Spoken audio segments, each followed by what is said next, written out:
Hello दोस्तों। मेरा नाम है केशव नारंग और इस वीडियो में हम बात करने वाले हैं टुडेज मार्केट क्रैश। तो दोस्तों काफी भारी गिरावट देखने को मिली आज हमें निफ्टी के अंदर, पर्टिकुलरली 600 पॉइंट की गिरावट थी। 17,600 से आज मार्केट लगभग लगभग आसपास उससे खुला और 17,000 का भी लेवल हमने आज की डेट में ही देख लिया। तो मोटा मोटा 600 पॉइंट का फॉल हमें निफ्टी के अंदर देखने को मिला। वहीं बैंक निफ्टी को अगर देखें तो 1000 पॉइंट के आसपास का फॉल हमें बैंक निफ्टी के अंदर देखने को मिला। तो ऑल अराउंड सेलिंग थी, लगभग लगभग सारे स्टॉक्स नीचे डाउन थे। वहीं निफ्टी 500 जो ब्रॉडर इंडेक्स था उसके अंदर भी मैं कुछ दिन में देख रहा था तो 486 500 में से स्टॉक्स डाउन थे, मतलब ऑलमोस्ट 90% स्टॉक्स डाउन थे। तो काफी बुरा हाल था आज मार्केट का और इसकी वजह से काफी पैनिक भी मचा हुआ था मार्केट के अंदर कि इस तरीके का फॉल क्यों आया। पहला तो वो समझ नहीं आया लोगों को। दूसरा कि दिन में अगर हम देखें तो डाउ फ्यूचर्स और नेक्स्ट डे फ्यूचर्स भी कहीं ना कहीं ऊपर ही ट्रेड कर रहे थे।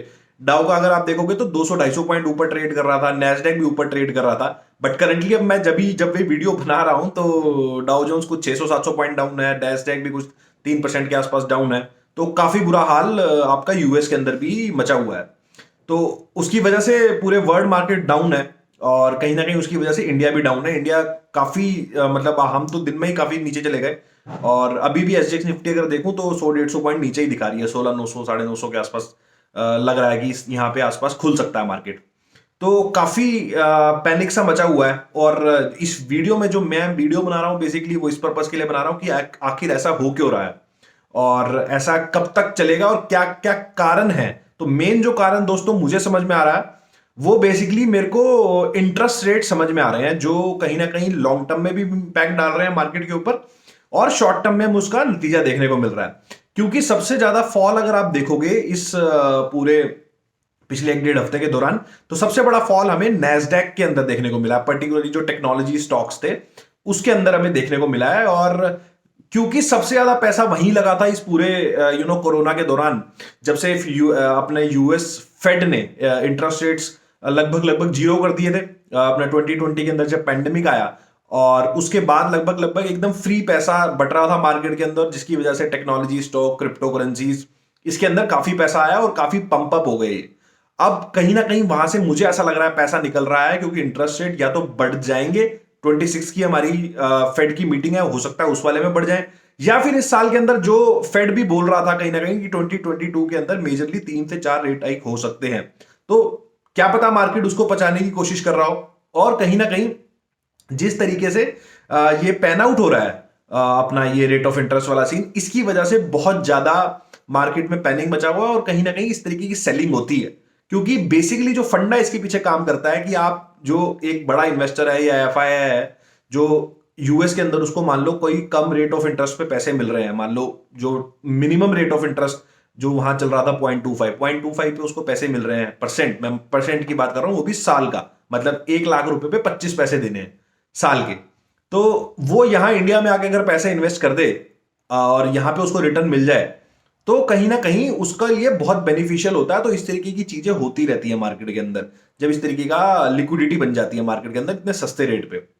लेकिन जब वो रेट ऑफ इंटरेस्ट बढ़ने स्टार्ट होंगे, अब यही जो 2.5 का रेट ऑफ इंटरेस्ट है, ये ऐसा 3-4 रेट हाइक अगर हो जाते हैं 0.25 या 0.5 के, तो ये 2% के आसपास पहुंच जाएगा। और इसकी वजह से कहीं ना कहीं ऐसा भी हो सकता है कि ये दो तो मार्केट से लोग पैसा निकालेंगे क्योंकि इनको सेलिंग करनी पड़ेगी, क्योंकि वो पैसा इनको वापस भी देना है। और बॉन्ड परचेज भी जो था, फेड ने वो लास्ट मीटिंग में अपना बोला था कि वो बॉन्ड परचेज को भी अब रोक रहे हैं। तो कहीं ना कहीं ये एक तरह से फेड का जो मनी दोबारा से मार्केट से सक करने की कोशिश है, जिसकी वजह से लिक्विडिटी का प्रॉब्लम आएगा मार्केट के अंदर। और जो अनाप शनाप पैसा आ गया था मार्केट के अंदर, जो सिर्फ और सिर्फ स्पेकुलेटिव मनी हम बोलते हैं, स्पेकुलेटिव मनी जो मार्केट के अंदर आ गया था, वो कहीं ना कहीं निकल सकता है। अब वो कहां कहां है, तो मेजरली मेरे को लगता है वो क्रिप्टो के अंदर है, टेक स्टॉक्स के अंदर है, यहीं पे मेजर वो पैसा बचा हुआ है जहां पर ये पैसा गया था और यहां से निकलने की संभावना है। और कहीं ना कहीं हो सकता है मार्केट उसके बाद लेवल पे आ जाए। तो दोस्तों निफ्टी का जो मेजर सपोर्ट मेरे को लगता है, हो सकता है कि जो 200 डीएमए है, तो अभी मैं लेटेस्ट जो चेक कर रहा था 16,500 के आसपास आ रहा है। तो ये एक मेजर सपोर्ट एरिया होगा, 16,500 बहुत देखने वाला लेवल होगा कि यहां पर किस तरीके का काम करता है निफ्टी। तो मुझे इंडियन मार्केट में यही 16,000 16,500 और उसके बाद एक बार हम देखेंगे कि किस तरीके के आगे डेवलपमेंट्स हो रहे हैं। तो फिलहाल आप ये मान के चलो कि इंटरेस्ट रेट्स वाला जो सीन है यूएस के अंदर, उसकी वजह से मुझे एक मेजर ये सारी जो पैनिक मचा है, ये जो ऑल अराउंड सेलिंग हुई है, मेजरली मेरे को उसकी वजह से लगती है। दोस्तों आपका क्या क्या सोचना है इस बारे में, मेरे को कमेंट सेक्शन में लिख के बताओ। और अगर आप इस चीज के बारे में और भी समझना चाहते हैं तो मेरे को कमेंट सेक्शन में लिख के बताएं, ताकि मैं इसके ऊपर डिटेल वीडियो बना पाऊं कि इंटरेस्ट रेट्स बेसिकली किस तरीके से काम करते हैं और स्टॉक मार्केट को किस तरीके से प्रभावित करते हैं। उस पर हम डिटेल वीडियो में बात करेंगे, अगर आपको ये टॉपिक इंटरेस्ट का है। चलिए दोस्तों, वीडियो को समाप्त करता हूं, मिलूंगा आपसे अगले वीडियो में इसी तरह के कुछ नए टॉपिक के साथ। ओके दोस्तों, बाय बाय, नमस्कार।